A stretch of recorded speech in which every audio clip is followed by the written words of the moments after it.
Subscribe now and press the bell icon. Never miss an update. Hello everyone, welcome back to the next video. और आज के इस video में हम लोग कवर करने वाले हैं पॉलिटिकल साइंस के टॉप 50 वीवीआई ऑब्जेक्टिव क्वेश्चन, जहां पे हम लोग एनसीईआरटी बेस्ड क्वेश्चन कवर किए हैं जो कि आपके बोर्ड एग्जाम में पूछे जाएंगे। इससे बाहर आपको क्वेश्चन नहीं आता है, केवल और केवल एनसीईआरटी बुक से ही आता है।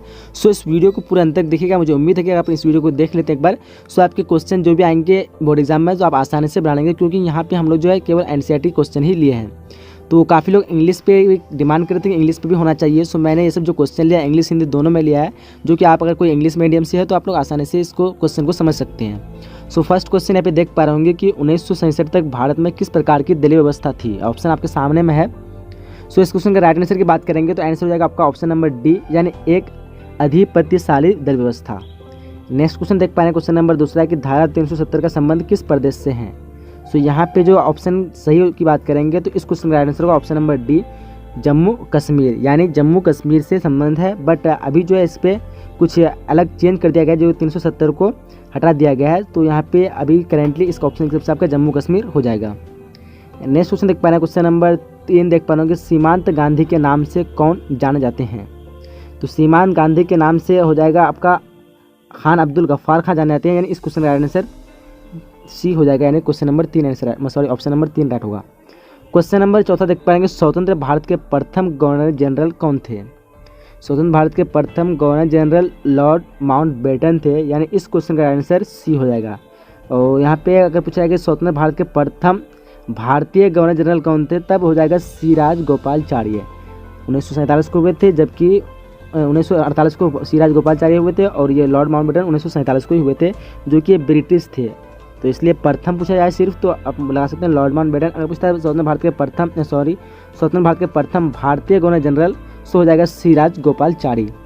और अंतिम भी सिराज गोपालाचारी थे, उसके बाद गवर्नर जनरल के पद हटा दिया गया था। क्वेश्चन आपका 5वां देख पा रहे होंगे कि गोवा भारत संघ का राज्य किस वर्ष बना। ऑप्शन आपके सामने में है। उसके बाद क्वेश्चन नंबर छठा देख पा रहे होंगे, भारत में लौह पुरुष की संज्ञा किसे दी गई। भारत में लौह पुरुष की संज्ञा किसे दी गई, पता होगा आप सभी को। इस क्वेश्चन का आंसर 3 हो जाएगा, यानी सरदार वल्लभ भाई पटेल। सरदार वल्लभ भाई पटेल आंसर राइट होगा। चलिए क्वेश्चन नंबर 7वां है कि भारत में हरित क्रांति का जनक कौन है। तो भारत में हरित क्रांति का जनक है MS स्वामीनाथन, यानी इस क्वेश्चन का आंसर डी हो जाएगा। 7 क्या होगा ऑप्शन नंबर डी। चलिए क्वेश्चन नंबर 8वां देख पा रहे होंगे कि राष्ट्रीय विकास परिषद की स्थापना कब हुई। राष्ट्रीय विकास परिषद की स्थापना 1952 ईस्वी को हुई थी, यानी इस क्वेश्चन का आंसर बी हो जाएगा। चलिए क्वेश्चन नंबर 9वां देख पा रहे होंगे, मेक मोहन रेखा कहाँ है। तो मेक मोहन रेखा अरुणाचल प्रदेश में है, यानी इस क्वेश्चन का आंसर बी हो जाएगा। मेक मोहन रेखा कहाँ है, तो अरुणाचल प्रदेश। चलिए उसके बाद क्वेश्चन नंबर 10वां देख पा रहे होंगे कि प्रधानमंत्री लाल बहादुर शास्त्री ने किस समझौते पर हस्ताक्षर किए। तो प्रधानमंत्री लाल बहादुर ने ताशकंद समझौते पर हस्ताक्षर किए थे, यानी इस क्वेश्चन का राइट आंसर क्या हो जाएगा, डी हो जाएगा। ताशकंद समझौता 1966 को जो हुआ था। चलिए उसके बाद क्वेश्चन नंबर 11वां आपकी स्क्रीन पर आप जो देख पा रहे कि नीचे के देशों में आसियान का सदस्य कौन नहीं है। ऑप्शन आपके सामने में दिया हुआ है। सो यहाँ पे नहीं है तो श्रीलंका नहीं है, यानी इस क्वेश्चन का राइट आंसर आपका डी राइट हो गया, यानी श्रीलंका। आसियान का देश कौन नहीं है, तो श्रीलंका नहीं है। चलिए उसके बाद क्वेश्चन नंबर 12वां देख पा रहे होंगे, नेहरू के निधन के बाद उनका राजनीति उत्तराधिकारी कौन बना। तो नेहरू के निधन के बाद उसका राजनीतिक उत्तराधिकारी जो बना था गुलजारी लाल नंदा, यानी इस क्वेश्चन का आंसर बी हो जाएगा। चलिए उसके बाद क्वेश्चन नंबर 13वां देख पाएंगे, गरीबी हटाओ का नारा किसने दिया। तो गरीबी हटाओ का नारा जो दिया था इंदिरा गांधी ने दिया था, यानी इस क्वेश्चन का आंसर सी हो जाएगा।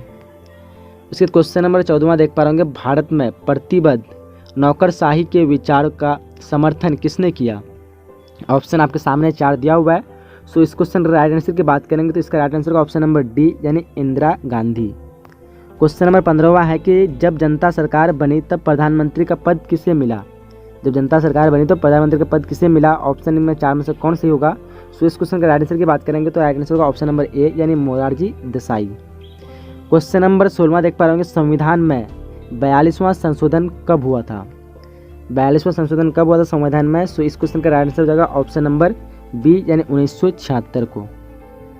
उसके बाद क्वेश्चन नंबर 17वां देख पा रहे होंगे कि 1977 के लोकसभा चुनाव में किस पार्टी को सबसे ज़्यादा स्थान मिले?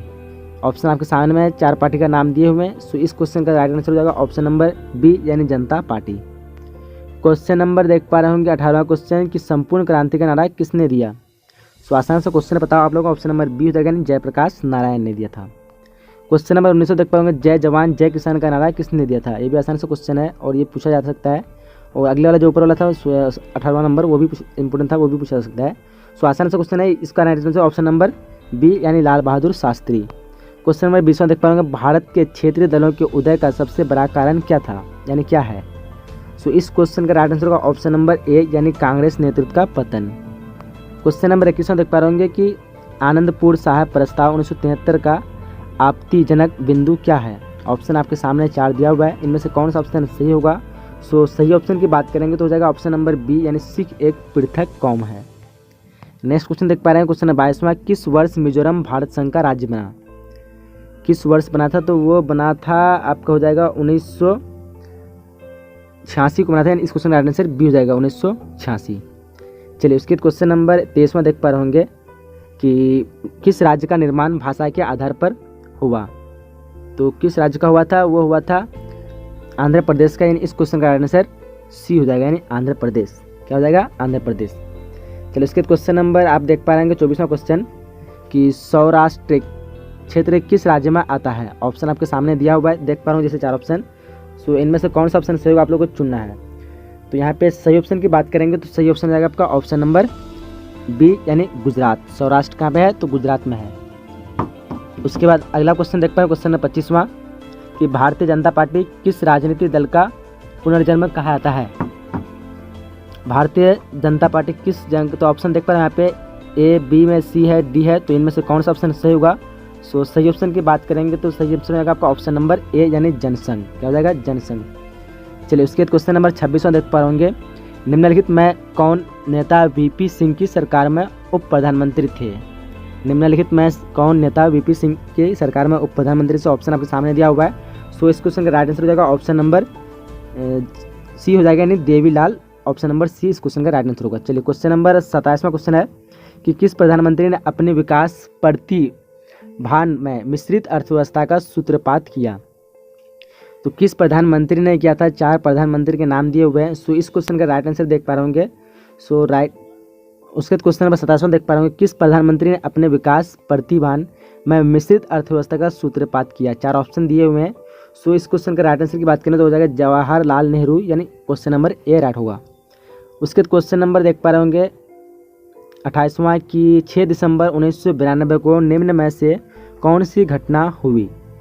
तो 6 दिसंबर 1992 को बाबरी मस्जिद का विध्वंस हुआ था, यानी इस क्वेश्चन का आंसर आपका बी होगा।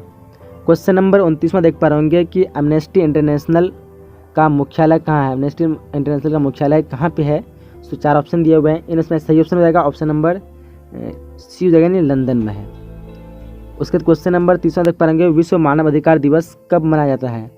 तो विश्व मानव अधिकार दिवस मनाया जाता है 10 दिसंबर को, यानी इस क्वेश्चन का आंसर सी हो जाएगा। 10 का क्या होगा, सॉरी 30 का क्या होगा? Option number C. Question number 21 देख पाएंगे पहला गुट निरपेक्ष सम्मेलन कहाँ हुआ था? पहला गुट निरपेक्ष सम्मेलन हुआ था बेलग्रेड में, यानी इस क्वेश्चन का आंसर बी हो जाएगा। चलिए इसके क्वेश्चन नंबर 32वां देख पा रहे हैं गुट निरपेक्ष की नींव रखने में किस भारतीय नेता का प्रमुख योगदान है? 4 ऑप्शन दिए हुए हैं यहाँ पे। सो कौन का सबसे मतलब क्यों किस नेता का प्रमुख योगदान है? सो सही आंसर की बात करेंगे तो जवाहरलाल नेहरू हो जाएगा, यानी इस क्वेश्चन का आंसर सी हो जाएगा। क्वेश्चन नंबर 33वां देख पाएंगे प्रथम गुट निरपेक्ष सम्मेलन के अध्यक्ष कौन थे? तो प्रथम गुट निरपेक्ष सम्मेलन के अध्यक्ष जो थे वो थे जवाहरलाल नेहरू ही थे, यानी इस क्वेश्चन का आंसर ए हो जाएगा। तो इसका होगा ऑप्शन नंबर सॉरी ये जवाहरलाल नेहरू थे, मार्शल टिटो थे, यानी इस क्वेश्चन का आंसर डी हो जाएगा। प्रथम गुट निरपेक्ष सम्मेलन के अध्यक्ष कौन थे? मार्शल टिटो, यानी इस क्वेश्चन का आंसर क्या होगा? Option number D. चलिए उसके क्वेश्चन नंबर 34 देख पा रहे कि 1917 में समाजवादी राज्य की स्थापना किसने की थी? तो 1917 में समाजवादी राज्य की स्थापना की थी लेनिन ने, यानी इस क्वेश्चन का आंसर सी हो जाएगा। क्वेश्चन नंबर 35 देख पा रहे होंगे पोलैंड में सॉलिडारिटी आंदोलन का नेतृत्व किसने किया? पोलैंड में सॉलिडारिटी एक आंदोलन था जिसका नेतृत्व किया था, किसने किया था? तो आपको सही ऑप्शन चुनना है। सो वो क्या था? लेच वलेसा, यानी इस क्वेश्चन का आंसर ये हो जाएगा। उसके बाद क्वेश्चन नंबर 36वां है कि ग्लासनास्ट एवं पेरेस्ट्रोइका के मंत्र किसने दिया। सो इस क्वेश्चन का राइट आंसर की बात करें ऑप्शन नंबर डी हो जाएगा, यानी गोर्बाचोव। उसके बाद क्वेश्चन नंबर देख पा रहे हैं 37वां क्वेश्चन, अमेरिका का वर्तमान राष्ट्रपति कौन है। तो अमेरिका का वर्तमान राष्ट्रपति अभी हो जाएगा आपका ऑप्शन नंबर सी हो जाएगा, यानी Donald Trump. Question number C हो जाएगा।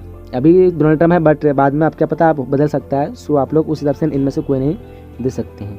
उसके बाद क्वेश्चन नंबर 38वां देख पा रहे होंगे यहाँ पे कि 1996 में तालिबान ने किस देश में अपना शासन स्थापित किया है, जिसमें 2001 में अमेरिका ने मिटा दिया। ऑप्शन आपके सामने 4 दिया हुआ है। सो इस क्वेश्चन का राइट आंसर का ऑप्शन नंबर सी, यानी अफगानिस्तान। चलिए नेक्स्ट क्वेश्चन देख पा रहे होंगे कि कुवैत को किस राज्य के अवैध चंगुल से मुक्त किया गया। तो यहाँ पे 4 ऑप्शन में सही ऑप्शन की बात करेंगे तो हो जाएगा आपका ऑप्शन नंबर ए, यानी इराक को।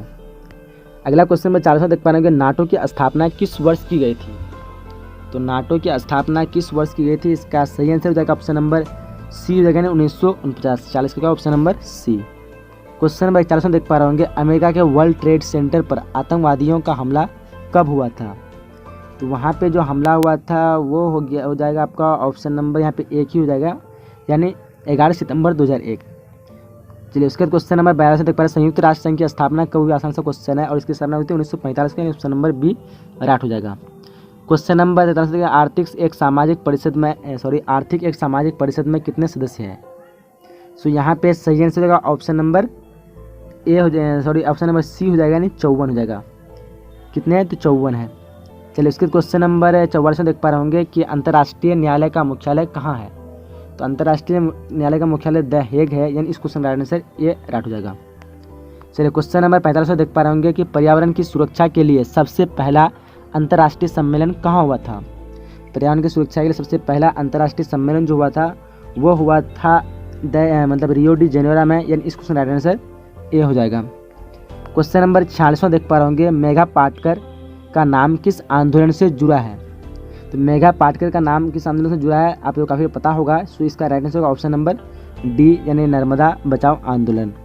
क्वेश्चन नंबर 17 देख पा रहे होंगे कि 1992 में पर्यावरण पर पृथ्वी शिखर सम्मेलन कहाँ हुआ। सो इस क्वेश्चन का राइट आंसर हो जाएगा ऑप्शन नंबर ए, यानी रियो डी जेनेरो। उसके बाद क्वेश्चन नंबर 48वां क्वेश्चन देख पा रहे होंगे, किस समझौते का भारत पाक संबंधों से सरोकार है। ऑप्शन आपके सामने दिया हुआ है। सो इस क्वेश्चन का राइट आंसर हो जाएगा ऑप्शन नंबर बी हो जाएगा, यानी शिमला समझौता। चलिए इसके क्वेश्चन नंबर 49 देख पा रहे हैं, तमिलनाडु में कौन सी क्षेत्रीय पार्टी सक्रिय है। सो इस क्वेश्चन का राइट आंसर का ऑप्शन नंबर ए, यानी अन्ना DMK। चलिए उसके बाद नेक्स्ट क्वेश्चन जो क्वेश्चन नंबर 50वां क्वेश्चन है और देख पा रहे होंगे, राष्ट्रीय जनता दल का भारत के किस राज्य में सक्रिय है। तो यहाँ पे सही आंसर का ऑप्शन नंबर सी हो जाएगा, यानी बिहार में सक्रिय है। तो यहाँ तक हम लोग 50 कंप्लीट क्वेश्चन को कवर कर चुके हैं। मुझे उम्मीद है कि आपने वीडियो को लाइक कर दिया होगा। लाइक नहीं किया है तो वीडियो को लाइक कर दीजिए और कमेंट बॉक्स में बताइए आप इनमें से कितने का आंसर दे पाए हैं। और मिलेंगे हम लोग अगले नए वीडियो में। अगर स्क्रीन में कोई भी वीडियो आ रहा है तो आप लोग स्क्रीन में वीडियो देखें, काफ़ी हेल्पफुल होगा। चलिए तो वीडियो को समाप्त करते हैं, मिलेंगे अगले नए वीडियो। जब तक के लिए जय हिंद, जय Bharat and thanks for watching.